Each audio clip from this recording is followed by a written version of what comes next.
விடியல் எப்போதும் மயில கேட்கிற விடியல் எப்ப வந்து தமிழ்நாட்டில் உன்னை ஜெயிக்க வச்சு நல்ல ஆட்சி செய்ய சொன்னா எல்லாத்தையும் கஷ்டப்படுத்துறியா நீ? உன் ஆட்சி துரத்தி எடுக்கப்படணும். நீ உன் ஆட்சியே சரியில்லை, பிராடு ஆட்சி. உன் குடும்பமே பிராடு. எல்லாரும் சொல்லுவான் கலைஞர்னால நாடு குடுத்தா போச்சு. அதுக்கு என்ன பண்ணி கலைஞர்னால நாடு குடுத்தோடு 24 சாரையா கைவுது நிப்பாட்ட முடியுமா உங்களால? கண்டிப்பா பேசுவாங்க.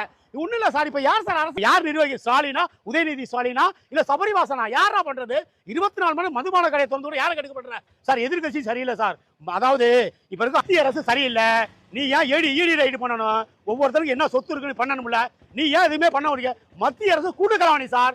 இப்ப வந்து டிஎன்பிசி நடத்துறான். விடியல் எப்போதும் மயில கேட்கிற விடியலுக்கு எப்ப வந்து விடியலுக்கு டிஎன்பிசி சம்பந்தம் இருக்கா? டிஎன்பிசி உண்ணாத ஜெனரல் நாலேஜை பத்தி கேட்க முடியாது. தமிழ்நாட்டில் உன்னை ஜெயிக்க வச்சு நல்ல ஆட்சி செய்ய சொன்னா எல்லாத்தையும் கஷ்டப்படுத்துறியா நீ?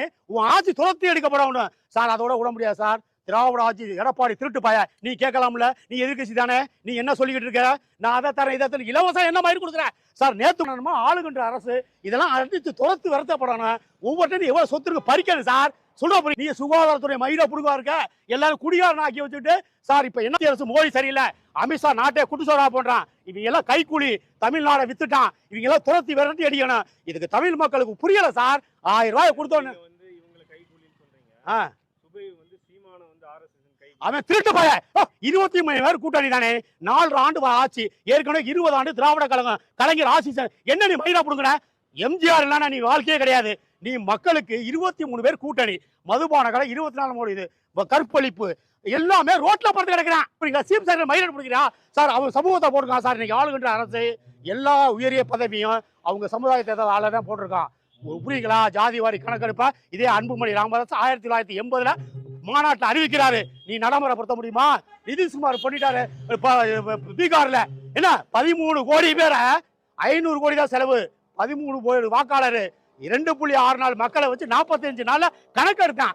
ஏன் நீ எடுக்கல? நீ அதுக்கு அங்கீகரிச்சியா? நீ உன் ஆட்சியே சரியில்லை, பிராடு ஆட்சி. உன் குடும்பமே பிராடு. உனக்கு என்னைக்கா